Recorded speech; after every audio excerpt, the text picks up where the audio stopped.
2, 1, 0. All engine running. We choose to go to the moon in this decade and do the other thing. Not because they are easy, but because they are hard. Houston, we see you on a steerable, over. Tranquility Base here. The Eagle has landed. That's one small step for man, one giant leap for mankind. The idea of landing on the moon and exploring its surface has fascinated humans for centuries. In the 20th century, as the space race between the United States and the Soviet Union intensified, both countries began making serious efforts to reach the moon. The Soviet Union was the first to make significant progress, launching the first spacecraft to orbit the moon, Luna 1, in 1959. Over the next few years, the Soviets would make several more attempts to reach the moon, including the first spacecraft to land on its surface, Luna 9, in 1966.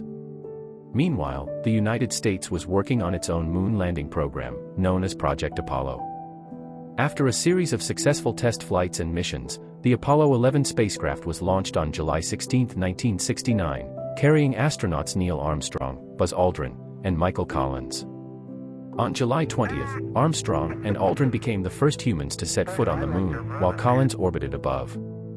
The astronauts spent about 2.5 hours on the lunar surface, collecting samples and conducting experiments. They returned to Earth on July 24th, having successfully completed the first manned mission to the moon. Over the next few years, the United States would conduct several more successful moon landings as part of the Apollo program.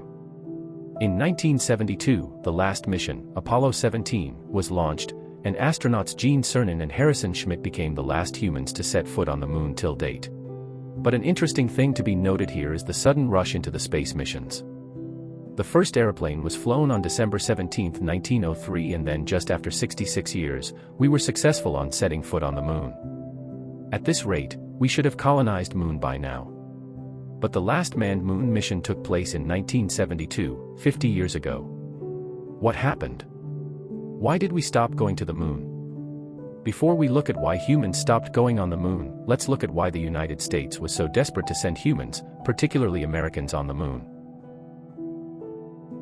There were a number of reasons why the United States wanted to land on the moon. And yes, one of them was advancement of science. But the main reason for the initiations of the Apollo missions was the Cold War. The Cold War is a term commonly used to refer to a period of geopolitical tension between the United States and the Soviet Union. The conflict was based around the ideological and geopolitical struggle for global influence by these two superpowers, following their temporary alliance and victory against Nazi Germany and Imperial Japan in 1945. Aside from the nuclear arsenal development and conventional military deployment, the struggle for dominance was expressed via indirect means such as psychological warfare, propaganda campaigns, espionage, rivalry at sports events, and technological competition such as the space race. In 1957, the Soviet Union became the first country to launch the first artificial satellite. It was named Sputnik, and it was the first man-made object to be placed in Earth's orbit. The American government was shocked to see the Soviets getting ahead. Months later, in 1958, America launched their satellite named the Explorer as well. But 3 years later, in 1961, America got another shock. Soviet cosmonaut Yuri Gagarin was the first person to go to space. The Soviets had beaten the US once again. The then President of the United States, John F. Kennedy, clearly desperate to get an edge over the Soviets, publicly announced in his famous speech that he would send humans to the moon before the end of the decade and bring them back safely. We choose to go to the moon in this decade and do the other thing. Not because they are easy, but because they are hard. Because that challenge is one that we're willing to accept. The very thought of landing a human on the moon fascinated the masses back then. Remember that the technology during that period was nothing as compared to what it is today. A moon mission was something as close to fantasy for the common man in the 60s.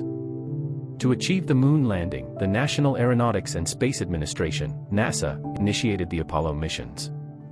The entire space agency was engaged in fulfilling this one aim. Mere months later, the tests began. First, they tested the rockets that would be used to leave the Earth. Then the heat shields of the command modules were tested. Between 1963 to 1967, many unmanned tests were carried out. The rockets didn't carry any humans during the tests. In February 1967, the planned the first manned tests.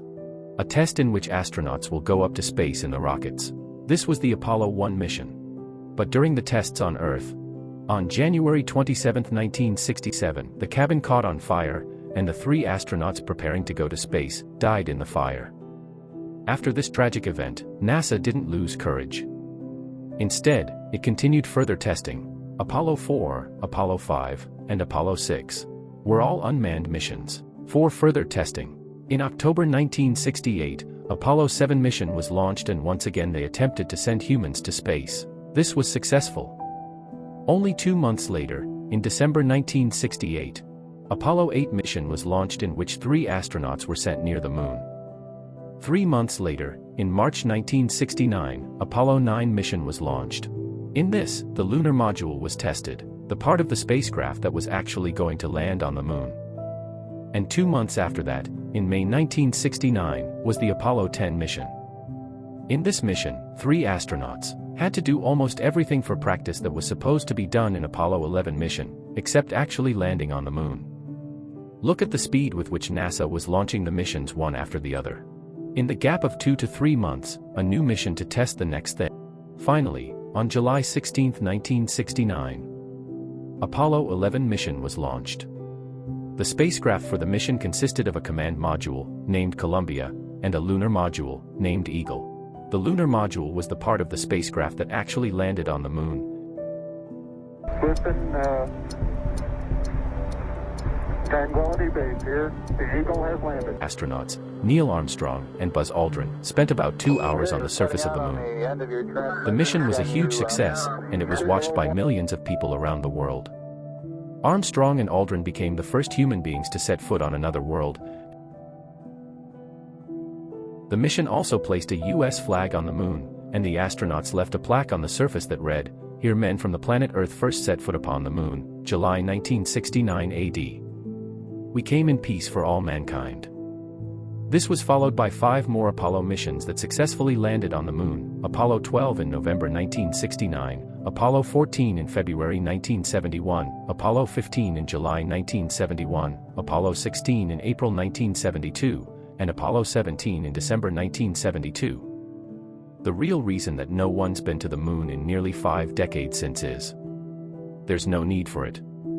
As I told you earlier in the video, the Apollo missions were initialized to basically have an edge over the Soviet Union, to prove to the world that USA was the superior superpower.